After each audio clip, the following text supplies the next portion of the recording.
Right now on Arkansas Crime Watch, a double murder sparks an Amber Alert in Sherwood. You took my brother from me. As a sister grieves, the suspected killers sit in a Pulaski County jail cell. A strange traffic stop causing alarm in a small town. This here is ridiculous. I mean, I never dreamed something like that would happen. What police found and the criminal status of those inside the vehicle. And a 19-year-old accused of murdering 3 people, including his mother. His brother came home and came inside and found the bodies inside the house. What else investigators are saying about the violent and gruesome crimes. Through 75 counties and hundreds of investigations, from the most violent crimes to petty infractions. This is Arkansas Crime Watch with Kevin Kelly. There is new information on a double homicide in Sherwood, revealing that 3 suspects conspired to rob a couple. Good evening and thanks for watching Arkansas Crime Watch on Fox16.com. I'm Kevin Kelly. On January 3rd, police found Steve Lutman and Brittany Bell dead at a house on Mark Haven Drive. Shortly after the discovery, an Amber Alert was issued. Tonight, an emotional family member of Lutman shares her feelings with our Susan Elcory.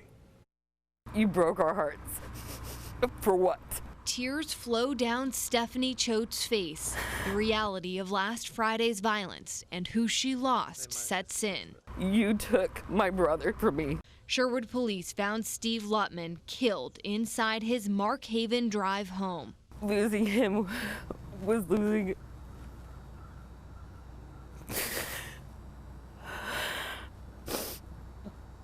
The hardest thing I've ever lost in my life. In the driveway, officers found Brittany Bell murdered. They believe the killers took her 6-year-old son, which sparked an Amber Alert and manhunt. Our hearts go out to the family of the little boy that lost his mother that day. We do not know who she was. Napoleon Hare and Gabrielle Hill are in the Pulaski County Jail. Both face capital murder charges. Choate says that's all she knows about what happened. That's what I think is bothering the family so much, is the unknown. It's giving her family little comfort as they mourn a father who will never see his 2-year-old son grow up. He loved his family through and through and was there for them no matter what.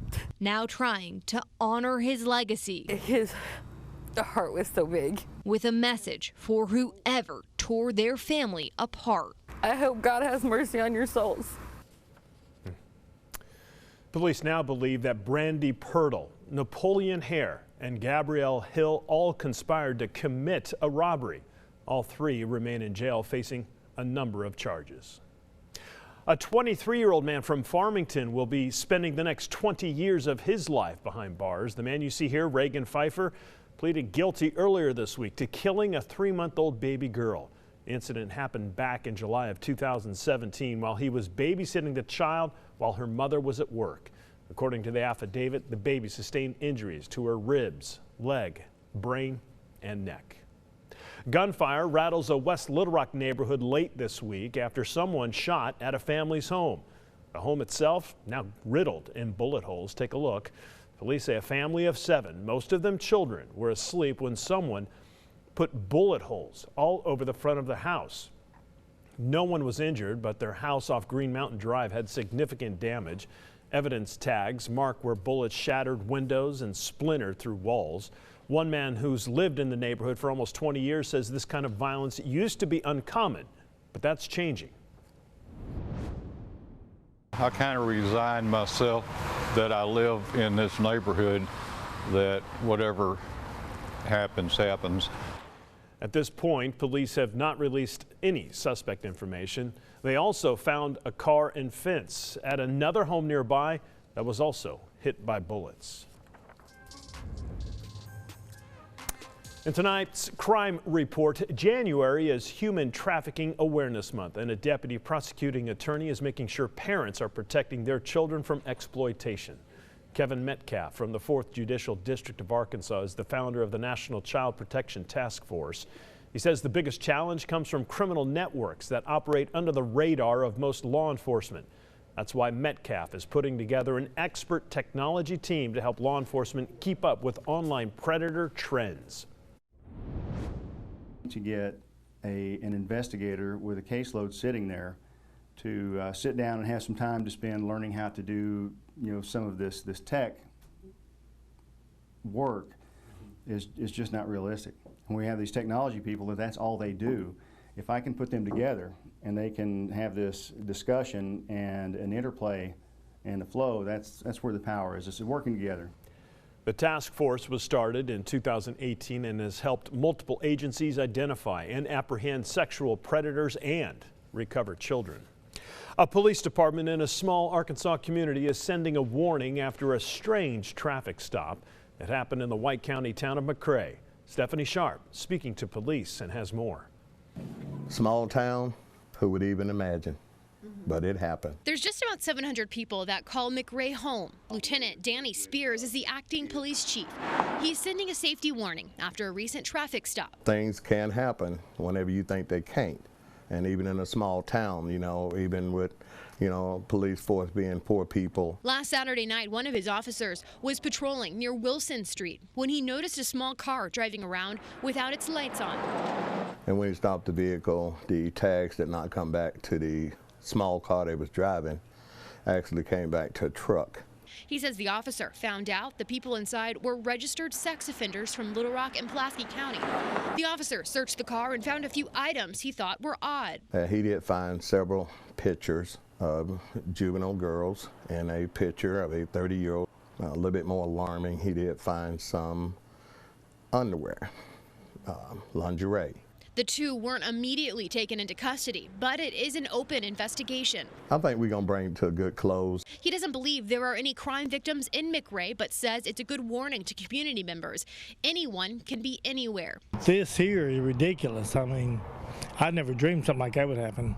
A surprising traffic stop with an ongoing investigation. At least we will, alert people that, these people are out there.